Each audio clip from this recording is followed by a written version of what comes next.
Terry Moran in Washington. This is Nightline, March 30th, 2010. Good evening, I'm Terry Moran, and we begin tonight with the American militias, armed, constitutional, and increasingly active. There's been a sharp rise in militia activity recently, and over the past 72 hours, 9 members from one such group, Christian extremists calling themselves the Hutare. They were indicted and taken into custody by the FBI for allegedly plotting a violent anti-law enforcement attack. This incident has fueled the perception that the groups are sinister. But as Ryan Owens found out, many militia members say not only are they misunderstood, but they want to help. They are not police officers. Constant suppressive fire movement. They're not active duty soldiers. But what these weekend warriors are doing in the woods near the Canadian border is perfectly legal. You're watching a Saturday training session of the 21st Battalion of North Idaho's Lightfoot Militia. A heavily armed force, we're told numbers more than 100. Although just about a dozen showed up on the Saturday we did. Along with an awful lot of shooting, they learned survival skills. Insert the spike. First aid lessons from one of their members, who's also a firefighter. It's called the external jugular. Their leader is Major Jeff Stankiewicz, an unemployed welder with 0 military experience. The government should be afraid of its people so that it doesn't do stuff it's not supposed to do. And it would make them think twice. Randall Klein is one of the newest members of the militia. He too lost his job and joined about a month ago. What is it that you're worried about? It's not just about Barack Obama, but certainly he's gotten me worried, and not just him, Nancy Pelosi, Harry Reid, all the rest. I mean, obviously, to me, they want to become dictators of the United States. Well, it's like these men and a few women are the new faces of this country's militia movement. Their numbers have exploded in the past year. Some say due to the recession. Others say their surge is largely because of the election of the first black president. Those who track militias say they all but disappeared over the last decade. The militias of the 90s were inspired by the standoff at Ruby Ridge, where federal agents shot and killed the wife of white supremacist Randy Weaver, and by the government's botched raid on the Branch Davidian compound in Waco, Texas.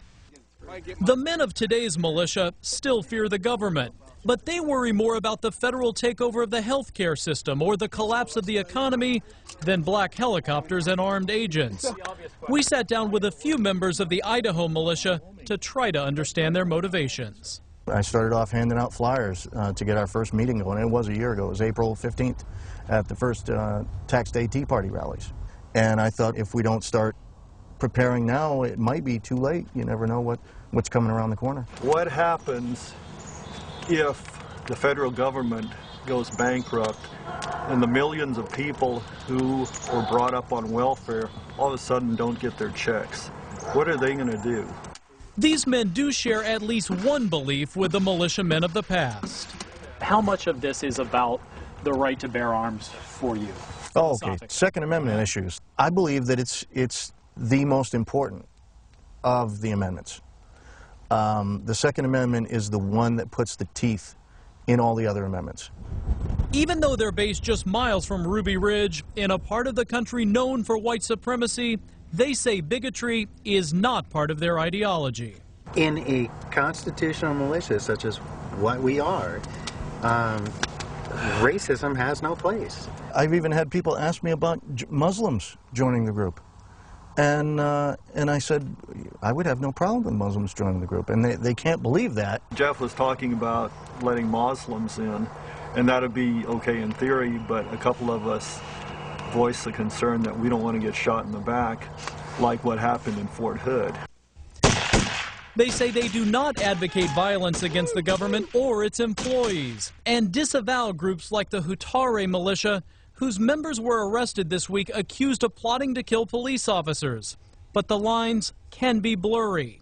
Hutare's website lists only 4 links, one of them the webpage for the North Idaho Lightfoot Militia.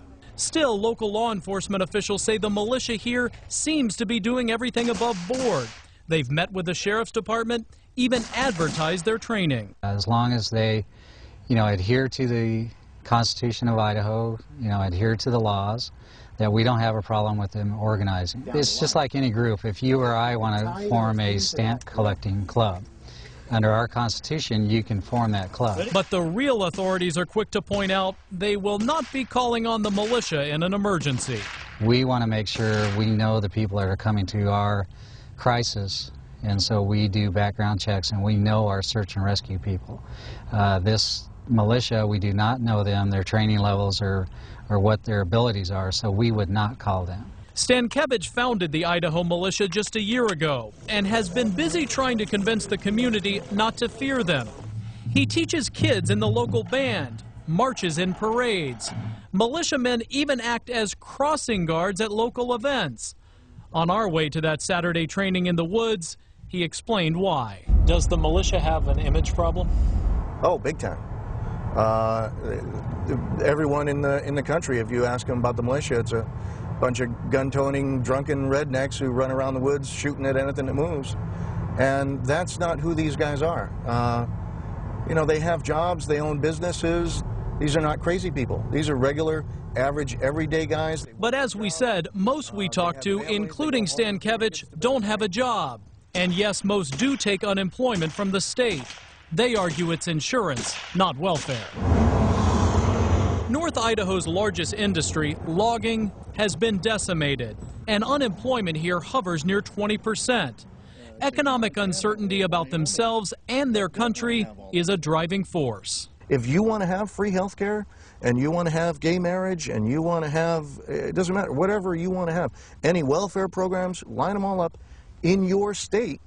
The states were supposed to be different. So that way I could live in a state that believes, and live around people that believe the same sort of things that I believe for the most part. And liberals, if they wanted to live in another state, all around people who believe what they believe. Speaking of state issues, the man firing that very large gun is hoping to be the next governor of Idaho. One of his major campaign promises, support a statewide militia. I think in the way politics are going in the United States and the Tea Party movements, I mean, the whole atmosphere promotes people wanting to get prepared. And I think that's what this is all about. Republican Rex Rommel raised eyebrows last year when he joked he'd like to buy a license to hunt President Obama. When he ran for Senate in 2008, he got a measly 5%. This year, he says things have changed. It's because of the current administration's policies. The more they force upon the states, the more noise there is, the more concern people have, the less freedom there is. We're not going to allow them to come into the state and make what we believe are unconstitutional mandates.